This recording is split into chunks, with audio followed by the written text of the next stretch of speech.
राज्यात बेपत्ता महिला आणि मुलींची आकडेवारी धक्कादायक आहे। एवढंच नाही तर 2024च्या तुलनेत 2025 मध्ये ही आकडेवारी कमालीची वाढल्याची कबुली राज्य सरकारनेच दिली आहे।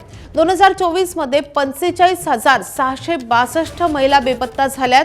2025 मध्ये बेपत्ता झालेल्या महिलांची संख्या ही 48,278 आहे। 2024 मध्ये हरवलेल्या अल्पवयीन मुलींची संख्या 11,316 होती। ती 2025 मध्ये हरवलेल्या मुलींची संख्या ही 12,113 वर गेली आहे। ऑपरेशन मुस्कान अंतर्गत एकूण 41,193 लहान मुलांना शोधण्यात यश आलेलं आहे। ऑपरेशन शोध ही मोहीम राबवून अनेकांना शोधून काढण्यात आलंय, अशी माहिती सरकारने दिली आहे। निर्भया पथकाचीही स्थापना केल्याची माहिती गृहराज्यमंत्री पंकज भोयर यांनी दिली आहे। कोकणामध्ये रायगड जिल्ह्यामध्ये सभापती महोदय जानेवारी ते नोव्हेंबर या कालावधीमध्ये 70 पेक्षा जास्त अल्पवयीन मुली बेपत्ता झालेत। तर एकंदरीत राज्यामध्ये काय परिस्थिती आहे याची पण माहिती सभागृहाला भेटावी अशी विनंती। आपण जर बघितलं तर ह्या राज्यामध्ये वेगवेगळ्या पद्धतीच्या मोहीम राबवून आतापर्यंत संपूर्ण राज्यामध्ये महिला व अल्पवयीन मुलींची माहिती जर आपण सांगितलं तर 2024 मध्ये हरविलेल्या महिला जवळजवळ 45,662 होत्या आणि त्यातल्या सापडलेल्या महिला ह्या 30,877 आहेत। तर हरविलेल्या मुली ज्या अल्पवयीन होत्या त्या 11,316 आणि त्यातल्या मिळालेल्या ज्या अल्पवयीन मुली आहेत त्या आहेत 8,475।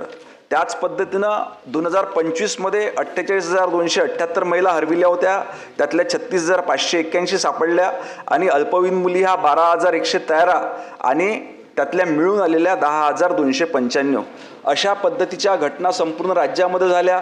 रायगडमध्ये देखील त्या ठिकाणी जानेवारी ते नोव्हेंबर 2025 मध्ये हरविलेल्या मुली 70 होत्या, त्यातल्या 66 मुली आपल्या विभागाने त्या ठिकाणी परत आणून दाखवल्या।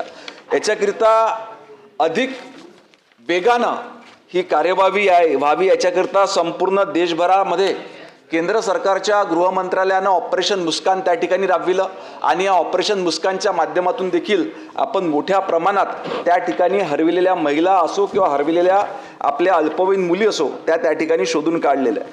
सर्व पोलीस स्टेशनमध्ये अँटी ह्युमन ट्रॅफिकिंग सेलची स्थापना करण्यात आलेली आहे। त्याच पद्धतीनं निर्भया पथकाची देखील आपण याच्याकरिता विशेष जबाबदारी म्हणून त्या ठिकाणी स्थापना केली आहे। याच्यामध्ये लवकरच पोलिसांची गस्त अजून जास्त वाढविणे, पोलीस काका आपल्या पोलीस दिदी सक्रिय करण्याच्या उपाययोजना देखील त्या ठिकाणी करण्यात आलेल्या आहेत। एबीपी माझा, उघडा डोळे बघा नीट।